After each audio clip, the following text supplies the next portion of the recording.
Hello and welcome back to Perth to Paisley, which is all about chatting about Heart and Midlothian Football Club, who have been extremely busy in this summer transfer window, as we know. Also, dugout changes. There's a whole host that's been happening, but we are currently somewhat embarking on a French Revolution. And joining me, Adam Kennedy, to discuss the Jambo's two latest additions during the summer is Daniel McIver. McIver, how are you? Bonjour. Ça va? Doing that's it. I know no other French. If we I've were got in, my higher French. I'm going to have to dig out the dictionary, I think. if we were Brush up a back wee bit. signing Tagawa, Machino, and all that, I'd be sorted. I could converse with you in Japanese easily, but no, French is knackered. I'm good. As we said yesterday, hay fever's killing us both, so we're both struggling through that, and we both sound very ill, even though it's just that. But I'm just, I can't think of a more exciting summer in a long time for Hearts. As you say, because I like managerial changes, just general patter, the Champions League qualification happening, but also just it feels like every day there's a new signing. And I know that this is what Jamestown is, but I still love it. It's still exciting. How are you? Really encouraged. This Yeah, is, yeah, wild. I, seven signings by July is it's mad. unheard of. It's crazy. I like there will be fans that will have been desperate for Hearts to do early business rather than kind of scouring for players till the very dying embers of the transfer window Yeah, for years. And now they finally get their wish, and we've got a new head coach in the dugout, which you can watch a video on because it was released yesterday, but yeah. we've recorded that just there.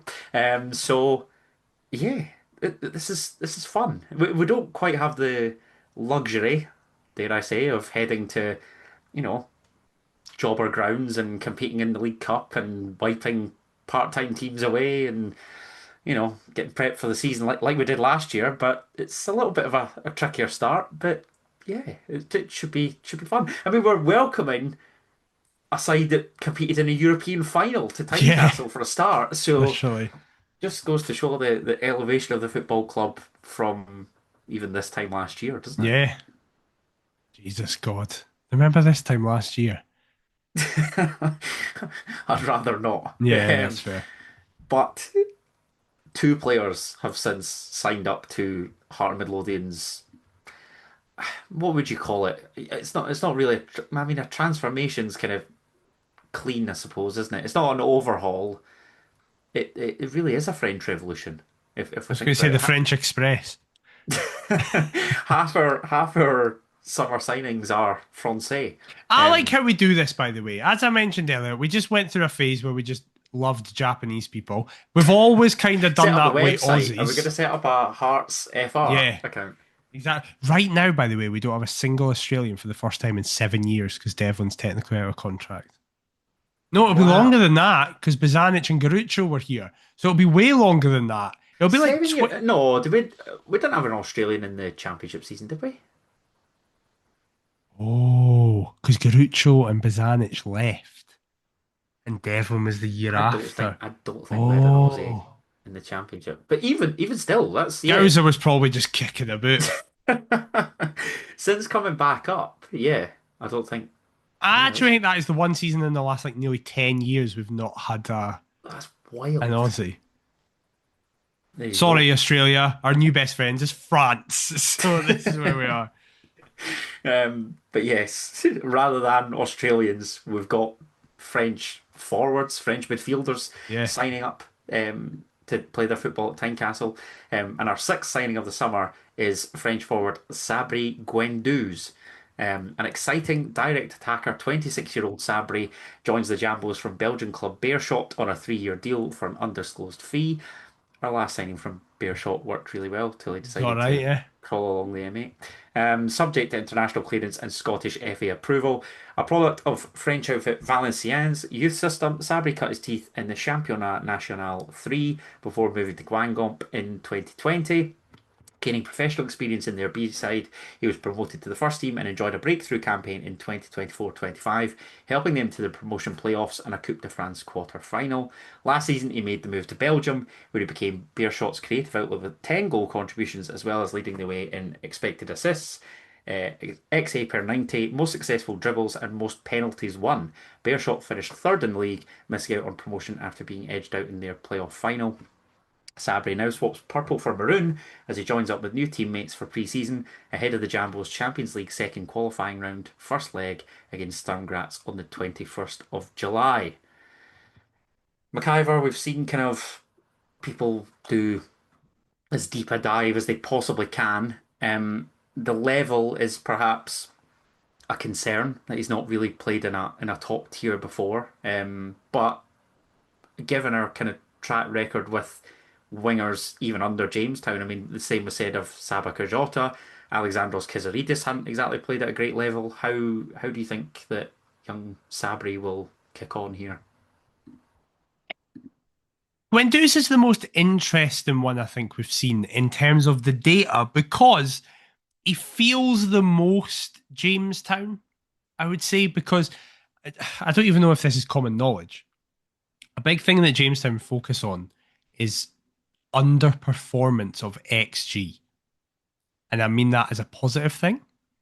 So they will look at strikers who are underperforming their XG, and that will give you more data points and be a more positive thing. Because the belief is, There's a greater scope to improve. yeah, you're creating the chances, you're just not finishing them. Whereas if you outperform it, which actually this guy who's playing in the Eredivisie is more in that mold, where I think he scored like 11 goals from a 9 XG or something like that.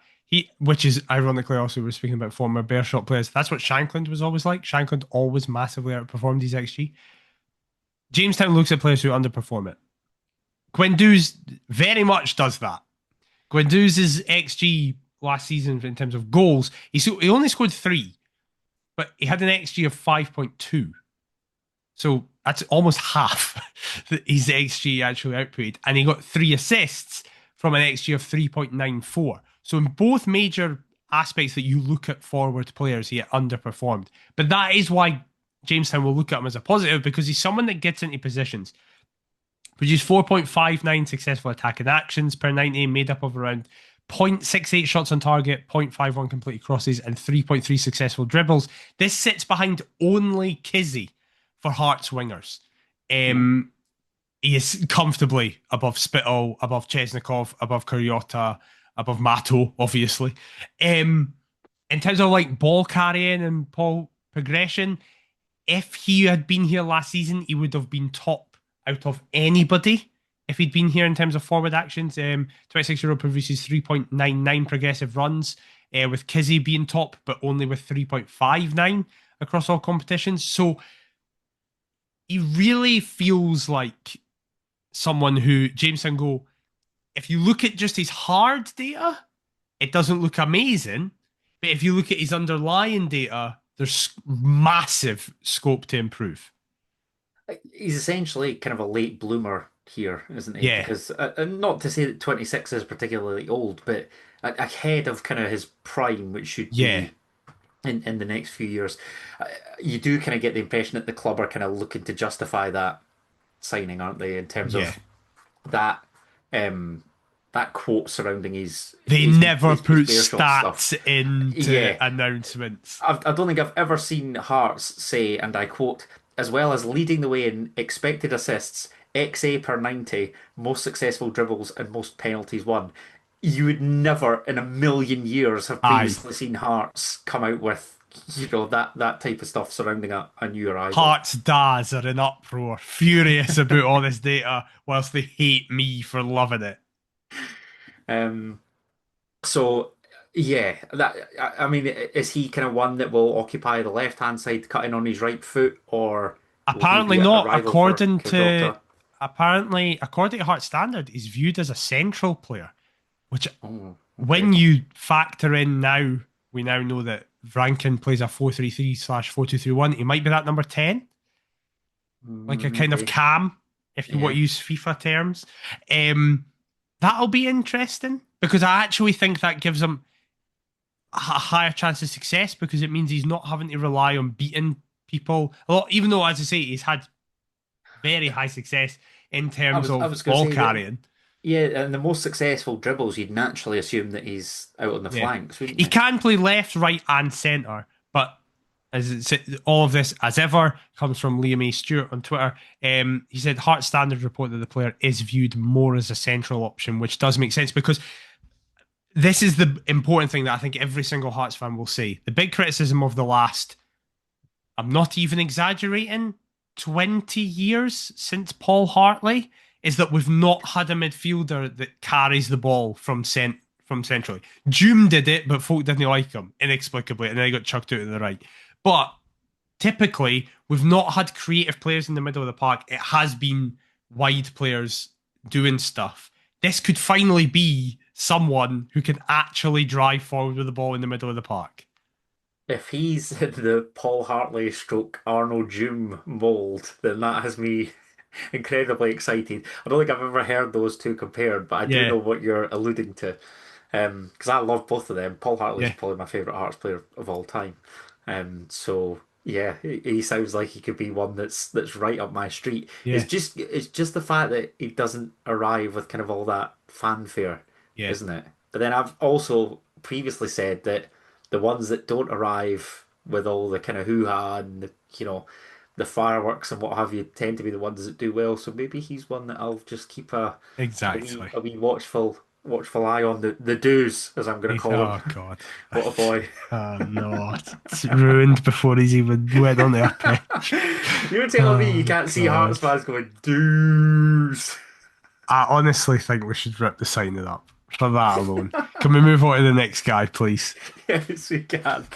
Because Hearts, after confirming their sixth signing, they went on to finally confirm their seventh arrival, who, in all honesty, probably should have been first through the door, in Yeah. terms of how long this has been happening. But Heart Midlothian are finally delighted to announce the arrival of Tom Renault. The central midfielder joins on a free transfer until 2030, subject to SFA approval and international clearance. A product of the Lorient Academy, where he featured for the club's B team, Renault got his first taste of professional football when he joined Esso Cholet on loan for season 2021. Impressing over the course of the season, the 25-year-old amassed 15 appearances before returning to Cholet for a second loan spell the following season. 29 appearances followed in season 21-22 as Renault scored his first senior goal in a 2-1 away victory at Bastia Borgo. What a name. Following his second loan spell in Western France, Renault made the move permanent in the summer of 2022. Another 63 appearances in the red of SO Cholet followed before a change of scenery as Tom joined fellow French outfit FC Versailles in summer 2024. In his debut season, Renault made 24 appearances as Versailles finished in a disappointing 13th place. A further 32 appearances followed last season as they narrowly missed out on promotion. And now Tom crosses the channel and heads to Gorgie just in time for the start of pre-season, as the Jambos head to Spain on Monday for 7 days of warm weather training ahead of their Champions League qualifier against Sturm Graz. As I said, this is one that's been in the works for a while, McIver. It's no real surprise. He's been up in the stands. Um, what do you kind of take away from, I guess, the length of the deal being completed, really? It is interesting. It's just one of them, eh? My dad thinks he's the reason they signed because they looked at each other and they nodded at him and he nodded back as if like this is where you want to be. So if There he's was shite, it's Graham McIver's fault.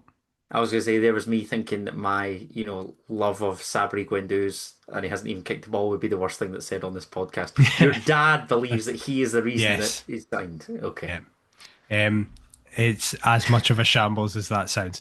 Um, it is weird. I feel like they always happen though. You always get one where it's like we know it's happening for ages, and then it just doesn't get announced for ages. Is that I don't know. do you think we've just been taken for a ride in terms of drumming up interest from elsewhere, or what? Like, I I just think it's can't been I can't done. explain as to why it's. I think we've just been Do you? waiting on documentation. I think it's just going to be a really boring thing like that. Maybe the SFA Um, are just miffed as to why we've signed this guy, and they're just trying their damnedest to prevent it from happening. maybe. And your dad I can't get his think wish. no, exactly. I think this is our Benny Beningame replacement. Looking at his data, but Still maybe too soon. just not quite as good as Benny. Um, No, nobody is. My king. a lot of people I've seen three separate people say he's very similar to Altona. in his style and his approach. He's not a like tough tackling wee guy like I think some people think he is already. He's someone who's very confident in the ball, which sometimes leads to him losing the ball because he daddles on it and just kind of doesn't really do what he's meant to do. But if he played, I think if we had a midfield three, say we forget the Guendouz at number 10, but see, we've had a midfield three of Yeah, McEntee just as the forget that other six. summer signing Yeah, it that we doesn't made. matter. McEntee is the six, and Altona and Renault. McEntee would have to do a lot of work breaking the play up and getting the ball to them because they are going to be like, whenever we have the ball, we're just going to run about and pass to forward players. Play that We're not going to incisive do a lot pass. of tracking back. But he does look quite interesting. Again, I think actually all the French signings we've made, Basai included, do feel more like, okay, they've not got amazing stats, but the potential is there. Do you think they're gambles just because we kind of hold France in high esteem as like a top five European nation? So we've just kind of gone, oh, well, anybody that is in a lower level of French football must be semi-decent and are diamonds in the rough that we can polish and sell on for profits. Maybe. Yes, maybe. I mean, But we might have a diamond in the rough that's ending up playing for one of the biggest clubs in France. So true. that kind of tells you everything. I mean, that tells you everything that you need to know in terms of them making the move, and we might push them back closer to home. I mean, imagine if Lyon just become, we become a feeder club to Lyon, essentially. I'd take that. If they're offering 10 million each time, I'll take being a feeder club to Lyon. I'll say it. I'll There you go. confident they could be the 30 million Chelsea to next our summer. Brighton. Brilliant. Yep, Yeah. exactly. That's fine with me. Um, I do think he's going to be good. I think he's going to take a wee while to get used to the kind of intensity of Scottish football. Kind of pace, physicality a wee bit. Yeah, I think Yeah. that'll take a wee bit of time, but I think once he gets comfortable. But again, I think a lot of this is based around his style and stats seem quite similar because he's way higher in terms of ball carrying, forward passes, ball retention than most of our centre mid options last season, particularly Benny Devlin and Leonard.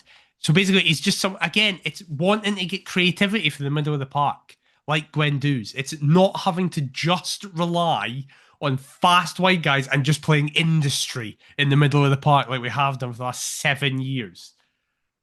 Yeah. I'd like to see some more forward passes. So if they come from anybody, that would God, be fantastic. These two imagine could be the like ones. playing four in the middle with a 10 and a six, like a diamond, a 4-1-2-1-2. Fuck the width. Imagine a four of Altona, Renault, Guendouzi, and Aju. It would just be constant balls forward and nothing happening defensively. Altona might track back sometimes. Is this part of the organized chaos that I've been Yes, hearing about? exactly. Yeah. That's given Milne and Borch full license to just go for it for fullbacks. I'm on This is, board. this is very exciting. This I'm is well very, on very board. exciting. I But can't lie. how do you feel about Renault? You're clearly in love with Guendouzi. I haven't even seen kick a ball yet. Um, Last week we were speaking about Fagan. What this is actually, I'm calling you out for this hypocrisy. Last week when we covered Fagan Walcott, and I was buzzing, you were like, "Not even seen the guy kick a ball yet." It's just because he was a defender. Now there's potential flair forwards. He's that's not like, true. "Oh, I love him. He's no kicked a ball yet, but I love the No, no, idea of him." no, The that's not true. disgrace. You've sold Defenders me down. Union. No, no, I'm blaming you. You've sold me down the river of Paul Hartley stroke Arnold Jones. So immediately I've gone, oh my God, this guy is going to be a fucking baller. This is what we've been craving for years. So no, this is entirely your doing. Right. I feel like this Tom Renault character is going to be the stepdad to my Benny Beningame. That's what it feels like. What You're a not my mad, dad. You're not my dad. mad, Stop pretending that you're my dad. mad metaphor.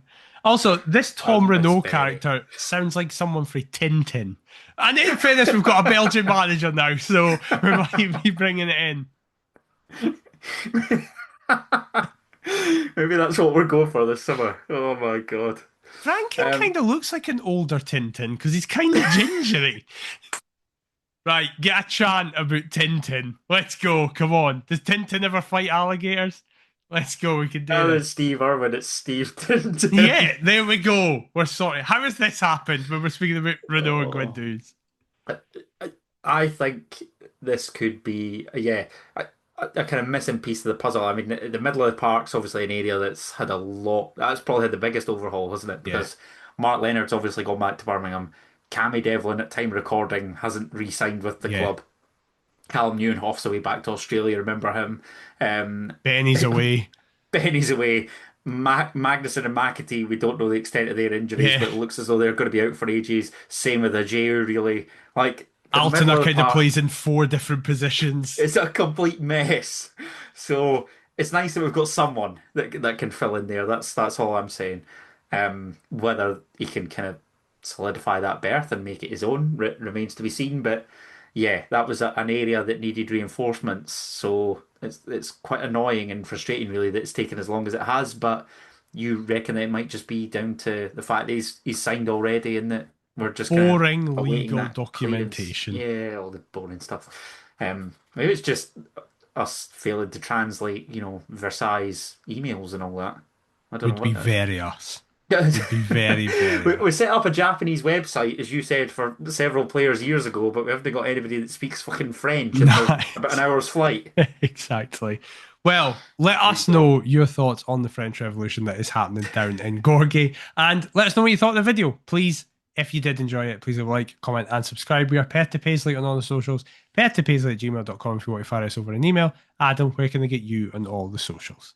You can get me on all the socials at Adam T Kennedy 98. We'll be back soon to speak more about Hearts because pre-season begins. We've got friendlies. We've got probably 10 more sign-ins in the next 3 days. But until then, we'll see you next time. Bye-bye.